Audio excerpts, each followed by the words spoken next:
चलो तो आज हम पढ़ेंगे मल्टी कैच हैंडलिंग के बारे में। तो इससे पहले जो लास्ट लेक्चर था उसमें हमने पढ़ा था कि आप सिंगल एक्सेप्शन को कैसे हैंडल कर सकते हो। ठीक है, तो हमने क्या सीखा था कल कि ट्राई, यहाँ पे ट्राई डालेंगे और फिर यहाँ पे कैच होगा और कैच के अंदर ई डाल दिया। ठीक है, तो यहाँ पे ये जो टाइप होगी ना ई, वो डायनेमिक टाइप की होगी, मतलब किसी भी तरह की एक्सेप्शन आई, किसी भी तरह की। मैंने आपको बताया था बहुत तरह की एक्सेप्शन होती हैं, जैसे टाइम आउट एक्सेप्शन होगी, रेंज एरर होगी, फॉर्मेट एक्सेप्शन होगी, ऐसे बहुत सारी एक्सेप्शन होती हैं जो कि अलग अलग सिनेरियो में आएंगी। ठीक है, तो जब भी कोई एक्सेप्शन आएगी वो सारी यहाँ पे कैच हो जाएगी। ठीक है, अब हम देखते हैं कि मल्टी कैच हैंडलिंग कैसे करोगे। अब मल्टी कैच में हम क्या करेंगे, आप यूज करोगे ऑन, और जो भी आपको एरर हैंडल करनी है जैसे रेंज एरर, ठीक है, एंड देन उसके बाद कैच और ई। ठीक है, यहाँ पे क्या होगा, केवल रेंज एरर को कैच करेगा ये, मतलब इसके अलावा कोई और एरर आ गई तो इसको हैंडल नहीं करेगा ये। देखो मैं दिखा देता हूँ, जैसे लिस्ट ली, लिस्ट की जो साइज लिस्ट है वो इन टाइप की है और खाली है इसकी साइज, इसके अंदर कुछ भी नहीं है, एम्प्टी है ये। ठीक है, और इस एम्प्टी लिस्ट को अगर मैं इसका आइटम एक्सेस करने की कोशिश करूँ, जीरोथ एलिमेंट यानी पहला आइटम जो कि है नहीं, तो आ जाएगी रेंज एरर। तो उस केस में क्या वो कह रहे हैं कि हम हैंडल कर रहे हैं। ठीक है, तो मैं कह रहा हूँ ई के ऊपर टू स्ट्रिंग फंक्शन कॉल कर दिया और ये प्रिंट हो जाएगा। ठीक है, कोई दिक्कत नहीं है। लेकिन अगर मैंने जैसे मैंने किया इंट डॉट पार्स और इसके अंदर मैंने किसी ऐसे नॉन इंटीजर नंबर को मैंने पार्स करवाने की कोशिश की, तो उसमें केस में ये हैंडल नहीं करेगा।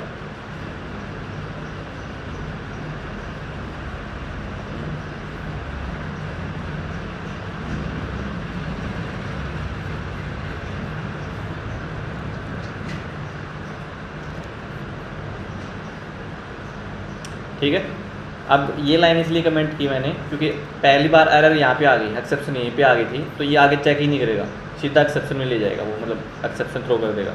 ठीक है, इसलिए मैंने इसको कमेंट कर दिया। तो मैं ये बताना चाह रहा हूँ कि अगर आपने हैंडल यहाँ पे ऑन रेंज एरर कर रखा, आपने स्पेसिफिक बता रखा कि अगर ये एरर आए तो हैंडल हो जाए, ठीक है, तो उस केस में केवल ये उसी को हैंडल करेगा, रेंज एरर को, दूसरी टाइप की एक्सेप्शन को हैंडल नहीं करेगा। तो मैं चाह रहा हूँ कि यार एक्सेप्शन जो फॉर्मेट एक्सेप्शन आ रही है ना वो भी हैंडल हो जाए, तो मैं कह रहा हूँ फॉर्मेट एक्सेप्शन, ये वाला एक्सेप्शन है ना, तो इस क्लास का नाम लिखा मैंने फॉर्मेट एक्सेप्शन और कैच। ठीक है,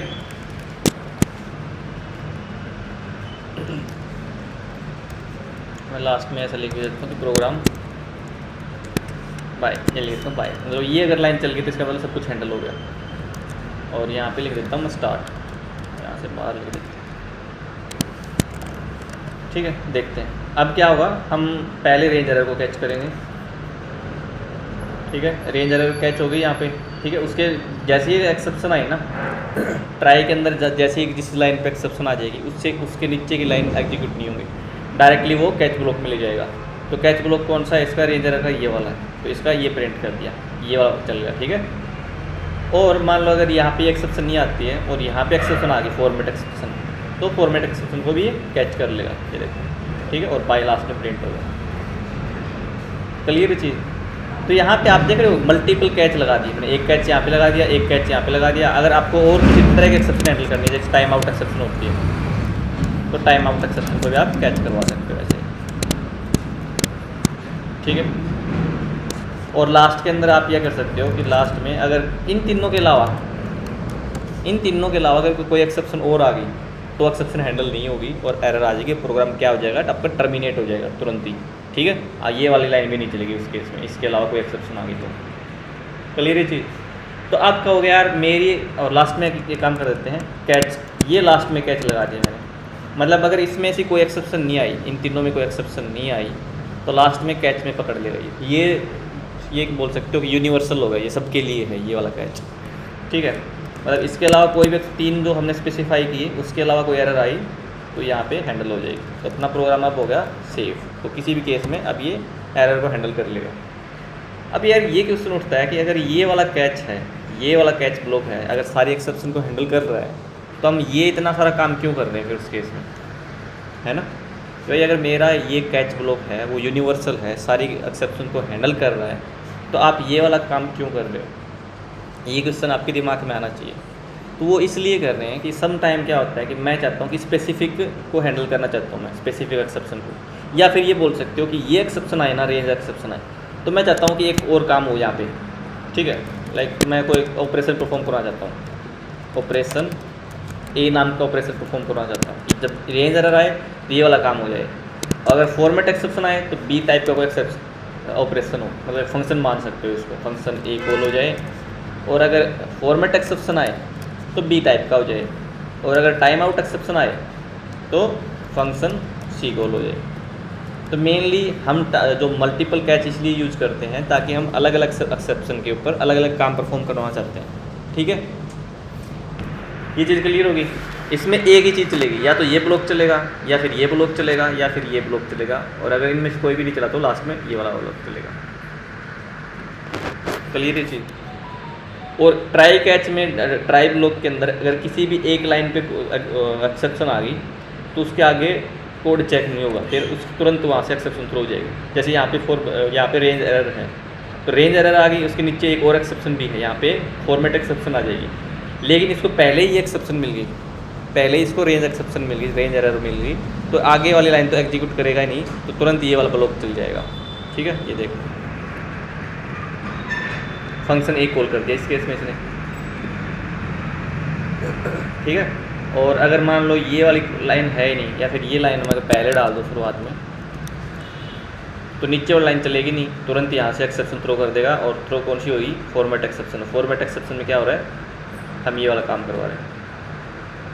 अब तक जो हम काम करवा रहे थे वो क्या करवा रहे थे, ई को प्रिंट करवा रहे थे, ठीक है। तो मेनली हम इसको प्रिंट ही करवाते हैं, बट सम टाइम क्या होता है कि अगर आपको कुछ काम परफॉर्म करवाना है, कोई फंक्शन कॉल करवाना है कि ये एक्सेप्शन आए तो मेरा ये फंक्शन कॉल हो जाए, तो उस केस में आपको क्या करना है, आपको स्पेसिफाई करनी पड़ेगी, या रेंज एरर आ जाए या फिर फॉर्मेट एक्सेप्शन। बहुत तरह के एक्सेप्शन होंगी, फ्यूचर में हम देखेंगे जब हम डेवलपमेंट में काम करेंगे, लाइक फ्लटर वगैरह में, तो आपको अलग अलग एक्सेप्शन देखने को मिलेंगे उस केस में, ठीक है। मोस्टली हम इसी को यूज़ करते हैं, ठीक है। बट आपको पता होना चाहिए कि ये एक्सेप्शन कैसे हैंडल कर सकते हो अलग अलग, ठीक है। कभी कभी ऐसी सिचुएशन आ जाएगी आपके सामने कि आपको ये एक्सेप्शन आए ना, तो आपको कोई प्रॉब्लम या कोई ऐसा फंक्शन कॉल करना होगा, या कुछ ऐसी कोई ऐसा ऑपरेशन काम करवाना होगा ऑपरेशन पे, ठीक है, ठीक है। तो उस केस में आपको ऐसे ऑन करके यूज़ करना पड़ेगा, भाई ये ऑन, ये अगर आने पे मेरा हैंडल हो जाए और ये काम हो जाए, ठीक है।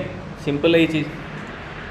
चलो ये था अपना मल्टीपल कैच। और ध्यान रखना, कभी भी जब मल्टीपल कैच लगाओ ना, मल्टीपल कैच ब्लॉक यानी स्पेसिफिक एरर को, तो कैच ब्लॉक को लास्ट में रखना है। जो अपना यूनिवर्सल ब्लॉक है ना, ये वाला यूनिवर्सल ब्लॉक, यूनिवर्सल का मतलब जो सबको हैंडल कर ले, ठीक है, मतलब सबके लिए, ठीक है। तो इस ब्लॉक को लास्ट में रखना है, क्योंकि अगर आपने इसको शुरुआत में ही रख दिया, अगर मैंने यहाँ पे रख दिया इसको, तो ये देखो नीचे वाली लाइन को ग्रे कर दिया, इसका मतलब ये लाइन जितनी भी एक्सेप्शन आएंगे वो इसी में पकड़ी जाएंगे, पहले ही नीचे वाले तक जाएगा ही नहीं, ठीक है। तो आपको कैच जो ब्लॉक है, यूनिवर्सल कैच ब्लॉक है, उसको आपको रखना है लास्ट में, और जो दूसरी एक्सेप्शन जो कैच करनी है वो आपको ऐसे कैच करनी है। तो आपको अच्छे से ध्यान रखना चाहिए। इंटरव्यू वगैरह में क्वेश्चन पूछ सकते हैं, ये मल्टीपल कैच क्या होता है, कैसे आप अलग अलग एक्सेप्शन को हैंडल करवा सकते हो, ठीक है। चलो ये थे अपने मल्टीपल कैच एक्सेप्शन। उसके बाद हम बात करेंगे फाइनली ब्लॉक की, इसके अलावा करेंगे फाइनली ब्लॉक। फाइनली ब्लॉक, ठीक है, देखते हैं क्या चीज़ है फाइनली ब्लॉक। तो इसका पहले सिंटैक्स लिखता हूँ मैं, ट्राई, फिर यहाँ पे हो जाएगा कैच, ये कैच का ब्लॉक हो गया। अगर एक्सेप्शन आ गई तो ये ब्लॉक चलेगा, और लास्ट में होता है फाइनली, फाइनल नहीं फाइनली। तो कई बार इंटरव्यू में क्वेश्चन पूछ सकते हैं कि फाइनल और फाइनली के अंदर डिफरेंस क्या होता है, ठीक है। तो फाइनल के बारे में बता चुका हूँ, और फाइनली के बारे में अभी बताऊँगा, ठीक है। तो यहाँ पे आप क्या करते हो, ट्राई के अंदर, आप ट्राई के अंदर लिखते हो वो कोड जिसके अंदर एक्सेप्शन आने के चांसेस हैं, ठीक है। और कैच ब्लॉक में क्या रहता है, कैच ब्लॉक में कोई एक्सेप्शन अगर आ जाती है तो उस केस में आपको जो भी प्रिंट करवाना है, जो भी लॉग्स वगैरह को दिखाना है, जो भी मैसेज दिखाना है, वो आप इसमें प्रिंट करवाओगे, ठीक है। अब फाइनली ब्लॉक का क्या काम होता है, फाइनली ब्लॉक बोलता है कि भाई ये जो कोड है ना, यहाँ पे आप जो लिखोगे वो कोड एग्जीक्यूट होगा ही होगा, चाहे आपकी एक्सेप्शन आए या एक्सेप्शन ना आए। अगर एक्सेप्शन आ भी रही है तो भी फाइनली ब्लॉक एग्जीक्यूट होगा, अगर एक्सेप्शन नहीं भी आती है तो भी ये कॉल हो जाएगा, ठीक है। जैसे मैं लिख देता हूँ यहाँ पे वही इंट ए इंट पार्स, और मैं कोई नॉन इंटीजर नंबर को मैं कन्वर्ट कर रहा हूँ, ठीक है। तो ये कोई एक नंबर एक स्ट्रिंग कर दिया, स्ट्रिंग को कन्वर्ट करोगे इंटीजर में तो ये फॉर्मेट एक्सेप्शन को थ्रो करेगा, ठीक है। और मैं यहाँ पे एक्सेप्शन को क्या करा रहा हूँ, प्रिंट करा रहा हूँ। और ये फाइनली ब्लॉक है, तो फाइनली ब्लॉक देखेंगे कि फाइनली ब्लॉक चलता है नहीं चलता।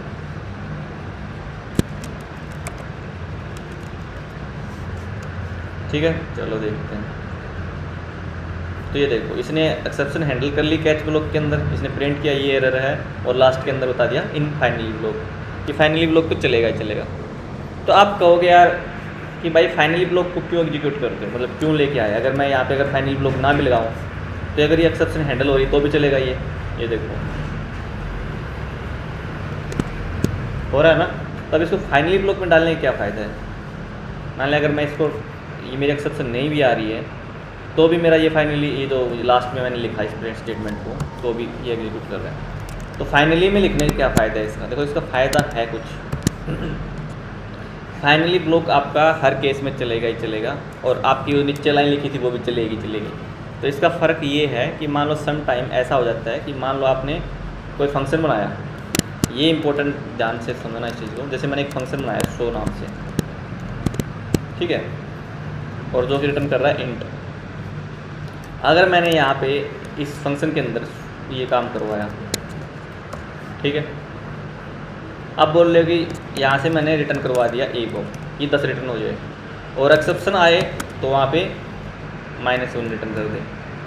तो आप इस केस में देखो अगर 100 फंक्शन कॉल करवाया मैंने यहाँ से तो मेरा एक्सेप्शन नहीं आएगी इस केस में। देखो 10 कॉल हुआ, यहाँ पे 10 कन्वर्ट हुआ, एक इसमें रिटर्न कर दिया। अब देखो ये कुछ रिटर्न कर रहा है तो मैं इसको स्टोर करवा लेता हूँ एक्स के अंदर इंटीजर टाइप का, ठीक है। अब बताओ क्या आउटपुट आएगी, 10 आउटपुट आएगी या -1 आएगी। और लास्ट के अंदर मैं एक लिख रहा हूँ रिटर्न के अंदर 0। तो बताओ इसके अंदर क्या आउटपुट आएगी।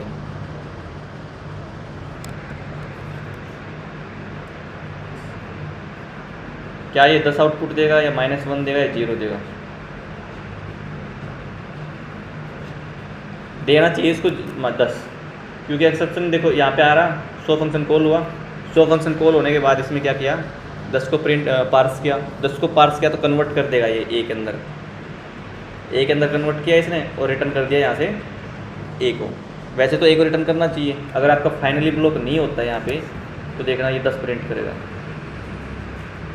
ठीक है।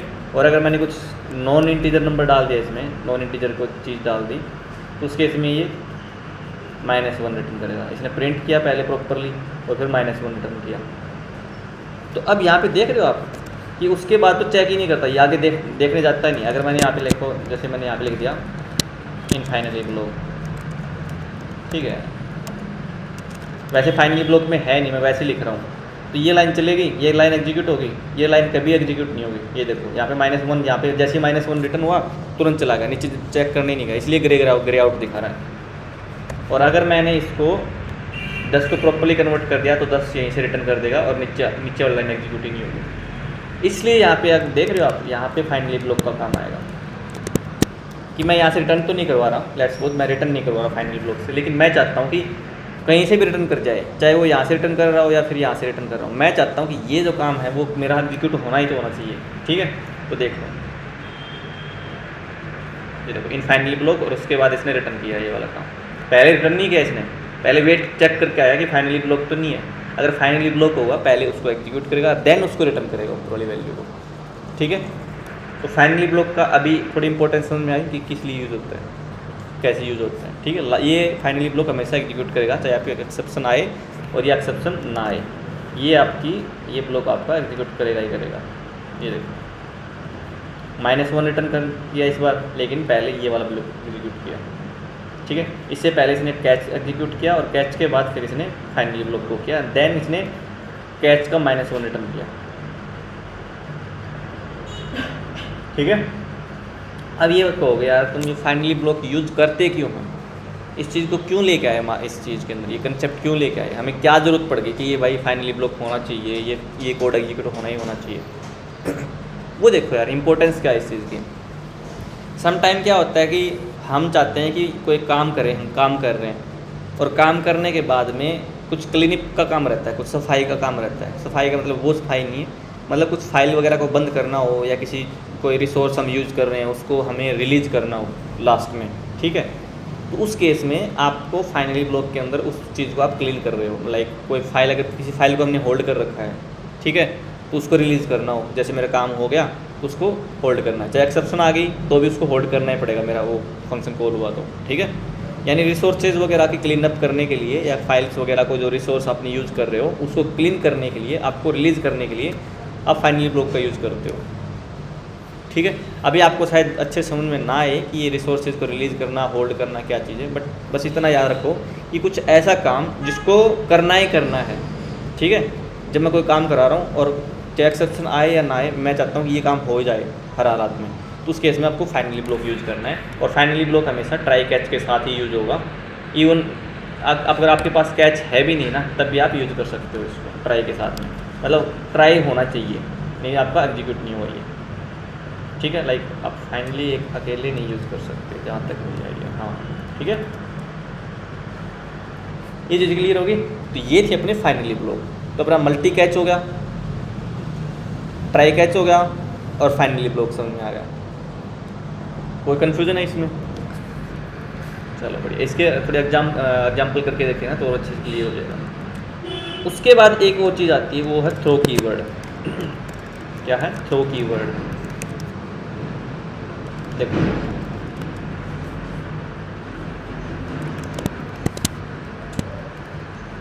तो थ्रो कीवर्ड का काम क्या होता है? थ्रो कीवर्ड से हम खुद एक्सेप्शन थ्रो करवा सकते हैं कि कोड के अंदर एक्सेप्शन है नहीं, पर मैं चाहता हूँ कि मैं खुद अपनी एक्सेप्शन बना के थ्रो करवा सकूँ। देखो कैसे, जैसे मैंने लिखा थ्रो और आप उसके बाद अगर स्ट्रिंग के अंदर कुछ भी लिख दोगे ना तो वो एक्सेप्शन आ जाएगी, माई ओन एक्सेप्शन, ठीक है। यहाँ पे ये एक प्रोग्राम टर्मिनेट हो जाएगा। देखो अगर यहाँ से नीचे कुछ लिख रहा हूँ ना,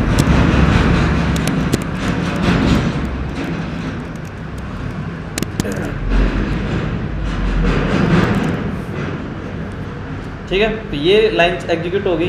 उसके बाद जैसे ये लाइन आई, इसने क्या कर दिया? एक्सेप्शन थ्रो कर दी, खुद की एक्सेप्शन हमने बनाई थी, और ये लाइन कभी भी एग्जीक्यूट नहीं होगी। देखो मेन फंक्शन स्टार्ट, ये वाली लाइन तो प्रिंट होगी, ये लाइन तो एग्जीक्यूट करी इसने, लेकिन जैसे इस लाइन पे आएगा इसने एक्सेप्शन थ्रो कर दी। देखो अनहैंडल एक्सेप्शन, और एक्सेप्शन का नाम क्या है?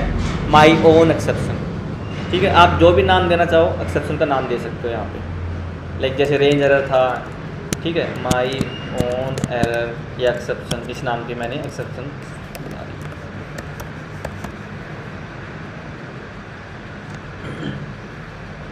ठीक है, अब इसको भी आप हैंडल करवा सकते हो खुद की एक्सेप्शन को, वही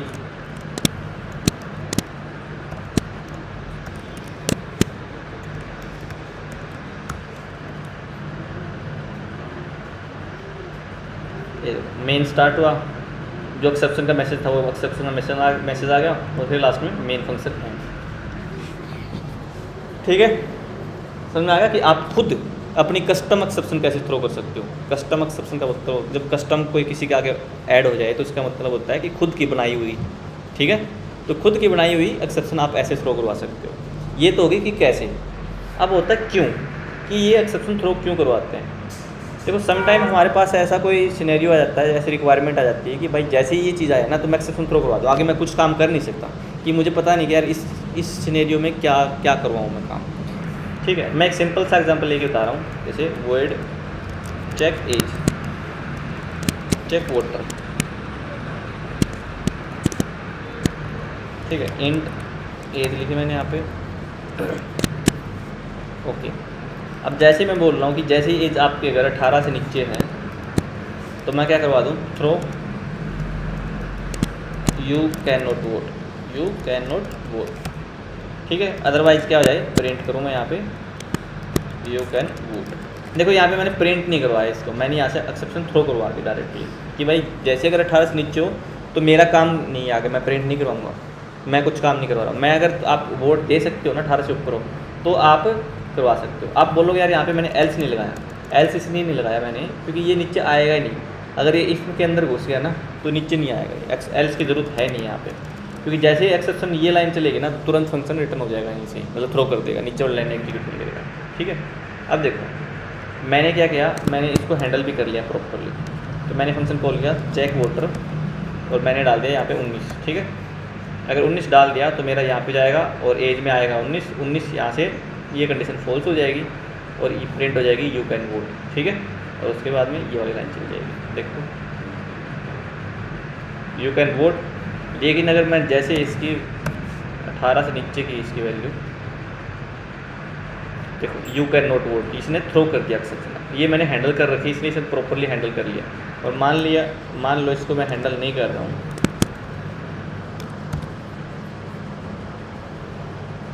तो एरर आ गई। अब बोल रहे हो यार मैं एक्सेप्शन थ्रो तो यहाँ से करवा रहा हूँ, आप हैंडल यहाँ पे कर रहे हो।